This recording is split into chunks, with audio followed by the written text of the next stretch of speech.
The Dental Brief is brought to you by Omni Premier Marketing and the amazing guests who bring wisdom and advice that you can put to use to take your business and practices to the next level. Find us on Facebook and join the conversation. Get ready to grow because we are kicking off the next episode in 3, 2, 1. Hello, everyone. Welcome to another episode of the Dental Brief. Today we have a special guest with us. It's kind of been a theme that we've been going with here for a bit. So I'm excited for today's topic. Adam Carroll, say hello to everyone. Hey, Patrick, thank you for having me. I'm excited to be with you and your tribe today. Yeah, great. It's going to be fun.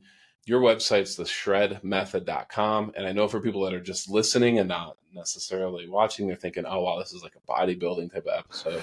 And it's not. It's a bodybuilding episode, or it's a wealth building episode, debt eliminating episode. So I think it's going to be terrific and applies to literally anyone who's listening. I know you work with a lot of dentists, which we'll talk about here in a second, but tell me a little bit about theshredmethod.com, kind of what you do. What's the overview, Adam? The overview is basically that there are two great expenses that we all have in life, and one is taxes, and the other is the interest expense on debt. But because of the way that most of us function in a banker's business model, we pay very little attention to the second, to the interest expense on debt. And so in summary, Patrick, in brief here, one of the things we do is we help dentists and dental practices maximize the pay down of their debt in rapid fashion so that they can actually take home more profit at the end of the day or the end of the year. And we're finding saving dentists tens, if not hundreds of thousands of dollars in a year or two by using the shred method on both their practice and traditionally their primary mortgage or a vacation home if they have one. Yep. I'm going to put you on the spot here. We had a guest on the program. He's been on a few times, who helps dentists with taxes and lowering tax liabilities. He said the average dentist over the course of their lifetime pays an additional $1 million that they don't have to pay to the IRS over their career, right? $1 million. That's a lot of money. And I know how you're already compounding interest in your head. You're going, wow, that $1 million is probably actually more like 2 million or 3 million or whatever it is. It's a lot of money. Totally. What do you think the average dentist pays in interest that over the course of their career that they don't need to pay? If you had to take a guess. If I had to take a guess, and we're including both primary mortgage, if we're talking about practice debt, equipment debt, all those kinds of things, it is easily $1 million. Yeah. Knowing what I know about what some equipment costs, and if someone's buying out a practice as an example or has an SBA loan, if someone's got $1 million in practice debt or as debt spread out among their primary mortgage and their practice, it's easily $1 million in interest that they'll spend unnecessarily.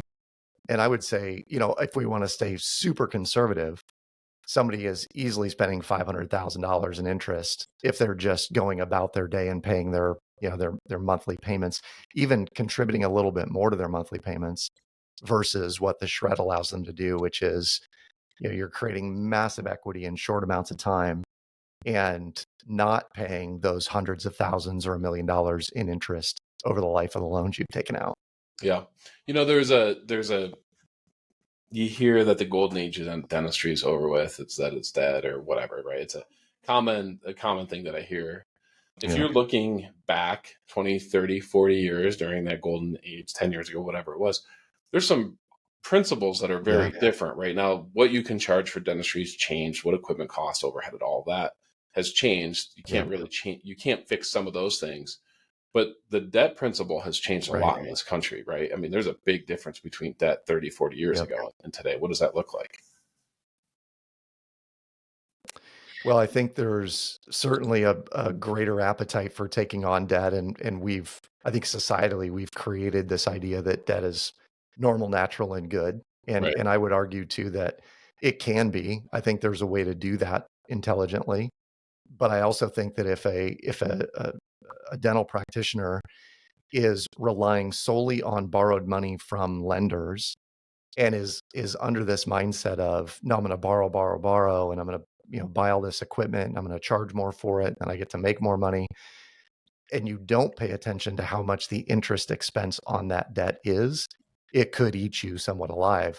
And we compare and contrast that with someone who uses the shred method, where you're rapidly creating equity, you're displacing or replacing that equity in something that allows you to borrow from it regularly. And then you can loan money to your practice in a way that's beneficial on both sides of the transaction. That's really the strategy that we are trying to help dentists with, is understanding that you don't have to change your lifestyle much at all. We have to change or alter the way the cash flow flows through your business just a little bit. But in doing so, if you're willing to give it 12 months, 18 months, 24 months, it is a radically different situation when it comes to borrowing money, because you're fundamentally going to be borrowing it from yourself, and the business is going to be paying you back at a higher interest clip than you would to a bank, which is good all the way around. That's really what we're trying to educate and coach dentists to begin to see the opportunity that lies in that situation, in that method. Yeah, makes sense to me. On your website, you've got a button that says calculate my savings. When you go to that page on your website, it says, and I'm going to just pull it up here real quick, and I invite everyone again to do it. Go to theshredmethod.com, calculate my savings. Not going to hurt. Certainly can help you. It says most people can be completely out of debt, mortgage included, within 3 to 5 years. Give me some quick tips right now that people can use to start getting them on that track, right? I think getting out of debt for some people is going to be a painful experience. I think short term, right? It's like a lot of awesome things that we do. If you want to get shredded physically, you got to go through some pain in order to get there, but there's some incredibly long-term benefits that far outweigh that pain. I think that's the same thing with that. What are some of those painful things that maybe you should look at doing right now that can help you get on track? Yeah. I'm going to give you like 3 or 4 core fundamental strategies here, Patrick, for your listeners. So the first one is, and this is just kind of an overriding theme or philosophy we have, is that if you do for 2 years what most people won't do, you can do for the rest of your life what most people can't do. And dentists have this ability to make really, really good money. And so if for 2 years you decide you're not going to get the new lease on the new Mercedes, you might drive the same car for another 18 months or 24 months. Or if we're not going to take a $20,000 vacation, we limit it to a $10,000 vacation. You can do some really, really big things with that extra savings that you're putting away. So principle number 1, do for 2 years. Number 2 is this idea that idle money is dangerous money, what we would call like lazy idle assets. And I know that having worked with dentists, they have these. They've set aside 6 months or 12 months in the bank.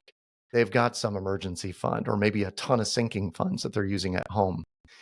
And the way we describe that to people is, if you were to leave your house in the morning to go to the grocery store, and you came back, put your groceries away, but knew you were going to go to the post office at 3 or 4 o'clock in the afternoon, would you leave your car idling in the driveway all day? Right. Yeah, you wouldn't do it. What would you say? Yeah, no. Mm-mm. You wouldn't do it. Yeah, no. Inefficient, hard on the economy, hard on your vehicle, waste gas, et cetera, et cetera. But what most business owners do is they leave money idling in an account for a period of time, days, weeks, months on end, when that money could be leveraged in a way that creates more efficiency for it, allowing you to reduce your SBA loan or your equipment loan or whatever it is you're paying off within the confines of the business. And you could be doing the same thing personally by blasting away your primary mortgage or your lake home or whatever you have. So we like to tell people that we're going to start to really investigate your lazy idle assets. So for the dentists out there listening, how much money do you have sitting on the sidelines? It's been sitting there for days or weeks or months on end, and you have it there to keep you, confident or worry-free or whatever in a market downturn, but it could be used in some way, shape, or form. And so the third philosophy or maybe tip or strategy we have for you is, there is a difference between available money and accessible money. And we've all been taught really by the Daves and Susies of the world that we got to have 6 to 12 months of living expenses in the bank.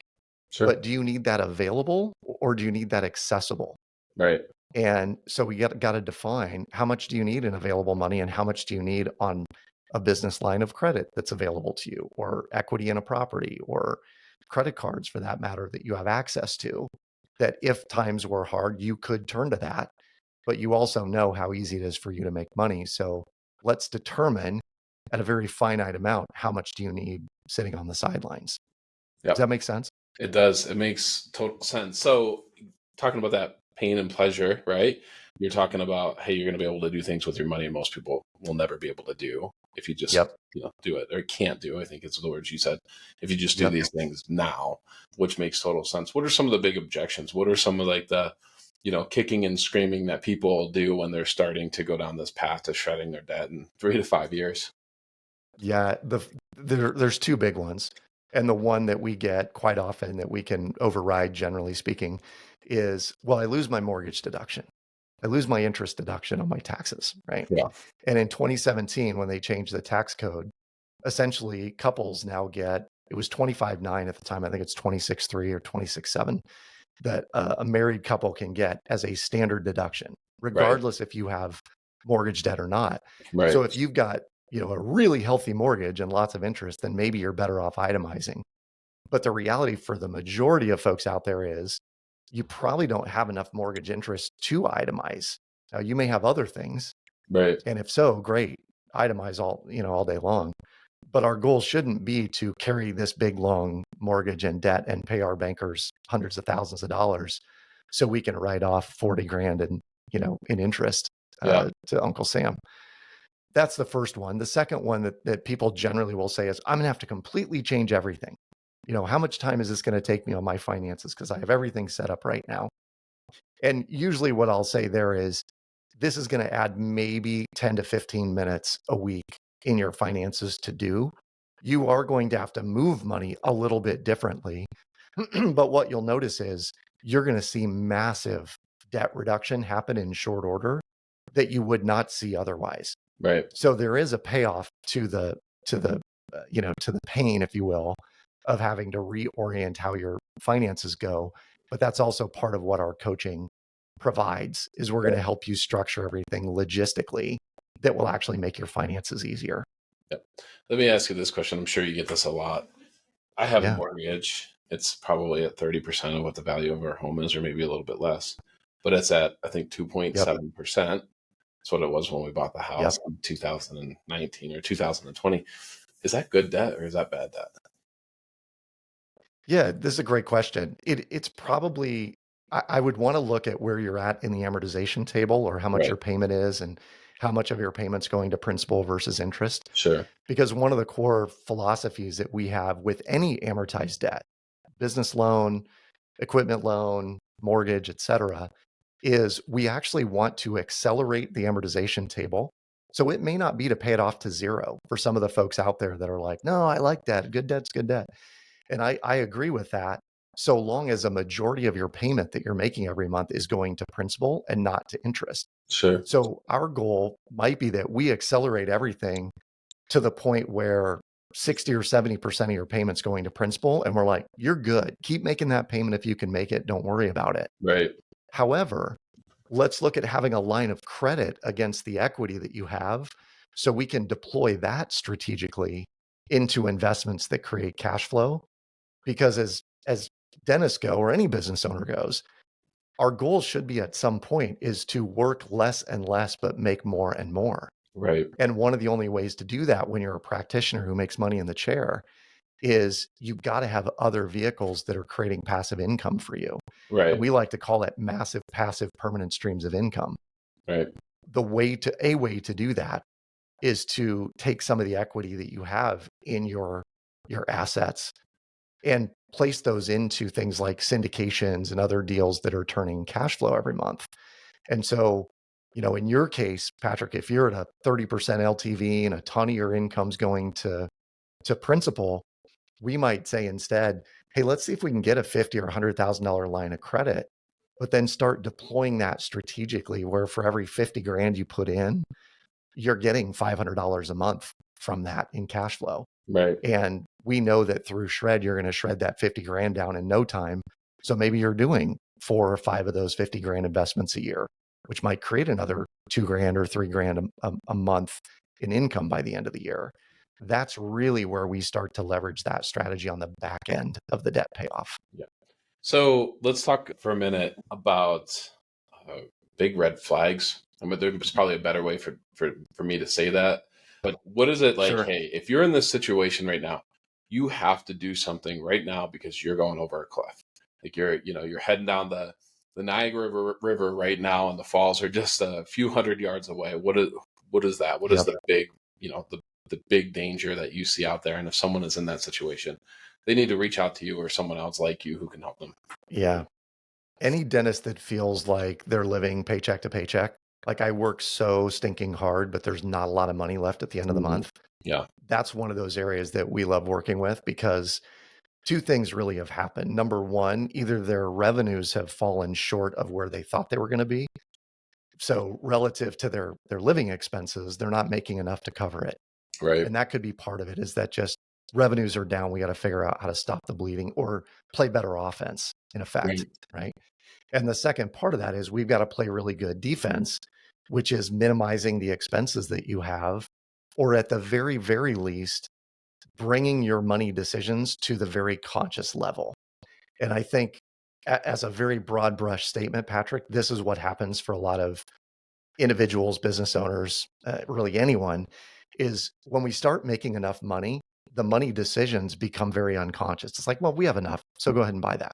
Right. Or there's money in the account, so let's just go out to eat, or let's go on vacation, or let's buy this new car or new shoes or whatever it is. And shred, what it does when we go through the shred method, particularly for dentists, is it brings the spending to the very conscious level where you start to get pretty intentional about where you're spending and where you're not, and making decisions like, yeah, I could do that. I'm choosing not to because my goal is actually to blast away this debt and free up my cash flow by $2,000 a month or Right. whatever the number is of your debt payments. Right. And once that's done, then I can more intentionally go out and do the things that I know I need to do. So very simply, as a dental brief, I think the takeaway is this: let's bring your money decisions to the very conscious level and be very intentional about where you're spending money.